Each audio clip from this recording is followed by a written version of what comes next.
On a freezing winter night in a small town in Montana, USA, the streets were nearly empty. Snow covered the sidewalks and the wind howled through the quiet streets. Most people were warm inside their homes, but one old man had nowhere to go.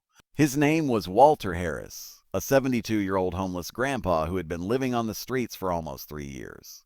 His gray beard was long, his coat was thin, and his hands trembled from the cold. The only thing he owned that gave him any comfort was an old, worn blanket he carried everywhere. Oh, Yins! Walter had found a small spot near a closed grocery store where the wall blocked some of the wind. He wrapped the blanket tightly around his shoulders and sat quietly, watching the snow fall. That night, something unusual happened. A loud motorcycle engine echoed down the empty street.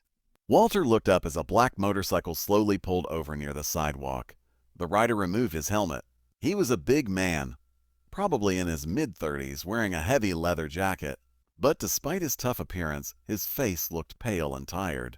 Walter noticed immediately. "A cold night," Walter said gently. The biker let out a weak smile. "Yeah, colder than I expected." Walter studied him for a moment. The man's hands were shaking badly. He wasn't dressed for the brutal cold, and it looked like his motorcycle had broken down. Without saying anything, Walter slowly removed his only blanket. He held it out. "Here," Walter said. "I'll take it." The biker looked shocked. No, sir, you need it more than I do." Walter chuckled softly. "I've survived a lot of winters out here. You look like you might freeze before morning." After a moment of hesitation, the biker accepted the blanket. Thank you," he said quietly. "My name's Jake E. Walter," the old man replied. They talked for a few minutes. Jake explained that he was traveling to meet some friends, but his bike had suddenly stopped working.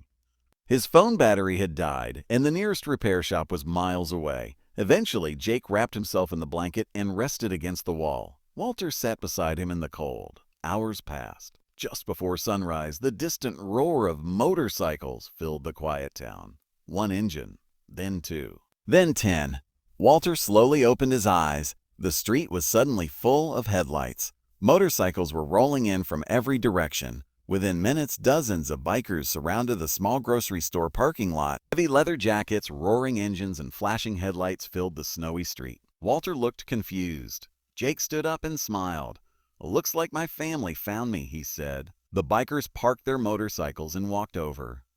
Some of them looked tough and intimidating, but when they saw the old man sitting in the cold, their expressions changed. One biker asked, "Who's the grandpa?" Jake spoke proudly. "This man gave me his only blanket last night." The group fell silent. One biker shook his head in disbelief. "Wait, you mean he stayed out here freezing so you could stay warm?" Jake nodded. "Yes." The bikers looked at Walter with a kind of respect he hadn't seen in years. A tall biker stepped forward and gently placed a thick winter coat over Walter's shoulders. Another handed him a cup of hot coffee. Then another brought gloves. Within minutes, they had surrounded him like protective sons. Jake smiled. "Walter, these guys, they don't forget kindness." Walter looked overwhelmed. "I was just trying to help," he said quietly. But Jake shook his head. "No, you reminded us what real humanity looks like." Later that morning, the bikers pushed Jake's motorcycle to a repair shop. But they didn't forget Walter. Instead of leaving, they spent the entire day helping him. They bought him warm clothes. They paid for a hot meal. And before sunset, something incredible happened. One biker walked out of a small motel office holding a key. "Rooms paid for 3 months," he said. Walter's eyes filled with tears. For me?" Jake nodded. "For the man who gave away his only blanket." But the story didn't end there. Word spread quickly around the town about the homeless grandpa who helped a stranded biker in the freezing cold. Within days, local residents began bringing food, clothes, and donations. The motel owner eventually offered Walter a small job helping around the property. For the first time in years, Walter had a warm bed, and every few weeks the roar of motorcycles would return to town, not because of trouble, but because 50 bikers always came back to check on the grandpa who reminded them what kindness looks like.